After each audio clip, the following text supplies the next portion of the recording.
ଦୀର୍ଘ ଦିନର ଧରିକି ଆମର ଏ ପରମ୍ପରା ଶିବରାତ୍ରି ଉପଲକ୍ଷେ ଯାତ୍ରା ପୂଜାର ଆୟୋଜନ କରାହୁଏ। ସେଠି ଆମେ ପ୍ରାୟ 300ରୁ ଉର୍ଦ୍ଧ୍ବ ହରିଜନ ଶ୍ରେଣୀର ଲୋକ, ଏମାନେ ଚାଷ ବାସ ଶ୍ରେଣୀର ଲୋକ, ଚାଷୀ ମୂଲିଆର ଲୋକ। ଏମାନଙ୍କର କିଛି ଆୟ ଆଗରୁ ନଥିଲା। ଗାଁରେ ଚାନ୍ଦା ଭେଦା କରିକି ଯାହା ହଉ ପରମ୍ପରା ଏ ଅନୁଷ୍ଠାନଟିକି ଆମେ ଚଳେଇକି ଆସିଥିଲୁ। କାଲି ଠାକୁରଙ୍କର ଆମ ପ୍ରତି କି ଅଭିସମ୍ପାତ ଥିଲା, ଯାହାଦ୍ୱାରା କି ଦୁନିଆ ନଷ୍ଟ ହେଇଯାଇଛି। ଆମର ଜଣେ ଟେଣ୍ଟ ଭାଇ ଟେଣ୍ଟ କରିଥିଲା, ତାର ଲକ୍ଷ ଲକ୍ଷ ଟଙ୍କାରୁ ଉର୍ଦ୍ଧ୍ୱ ଜିନିଷ, ଲାଇଟ୍ ଠାରୁ ଏବଂ ଗେଟ୍ ସବୁ ନଷ୍ଟ ହେଇଗଲା। ଦୋକାନୀ ଭାଇ ମାନେ ଯେତିକି ଥିଲେ ସେମାନଙ୍କର ନାହିଁ ନଥିବା ନଷ୍ଟ, ତାଙ୍କ ଜିନିଷ ପତ୍ର କୁଆଡେ ଯାଇଛି ସେମାନେ ବି କିଛି ପତା ପାଉନାହାନ୍ତି। ଆଉ ଯାତ୍ରା ପାର୍ଟିଙ୍କର କ୍ଷୟକ୍ଷତି କଣ ହେଇଛି, ଯାହାଦ୍ୱାରା କି ସେ ତାକୁ ଗୋଟେ କଳନା ବି କରିହବନି।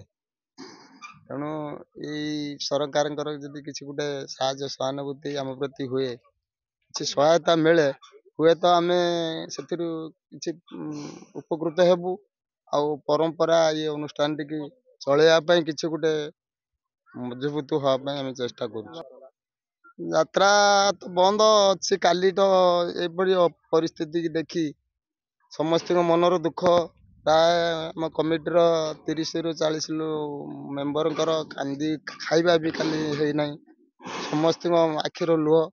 ଯୋଉ କାଳ ବୈଶାଖୀରେ ଆମ ପ୍ରଥମ ରାତିଟା ଠିକ ଭଲରେ କଟିଥିଲା। ସେକେଣ୍ଡ ରାତି ଦିନ ଯୋଉ ଅତୁଳନୀୟ କ୍ଷତି ହେଲା, ଯାହାକି ନ କହିବା ଭଲ।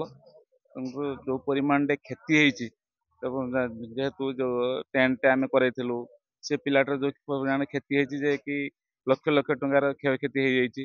ଯାତ୍ରା ମାଲିକରେ ଯୋଉ ପରିମାଣରେ କ୍ଷତି ହେଇଛି, ତାକୁ ବି କେବେ ତୁଳନା କରିହବ ନାହିଁ। ଆଉ ଆମେ ବହୁତ ବାହାରୁ ପିଲା ଆସିଥିବା, ଏଠି ବହୁତ ଯାତ୍ରୀ ବି ଆସନ୍ତି, ସେମାନଙ୍କ ଯୋଉ ମର୍ମାହତ ହେଇଛନ୍ତି ଏ ଯୋଉ କ୍ଷତି ହେବା ଦ୍ୱାରା, ତାପରେ କଣ ଆର ବର୍ଣ୍ଣନା କରିବୁ। এই କ୍ଷେତ୍ରରେ ଯଦି ସରକାରୀ କିଛି ସହାୟତା ଥାଏ, ଆପଣଙ୍କ ଟିଭି ଜରିଆରେ ଆମକୁ ସାହାଯ୍ୟ ମିଳିବ, ୟା ତ ବହୁତ ଉପକୃତ ହେବୁ।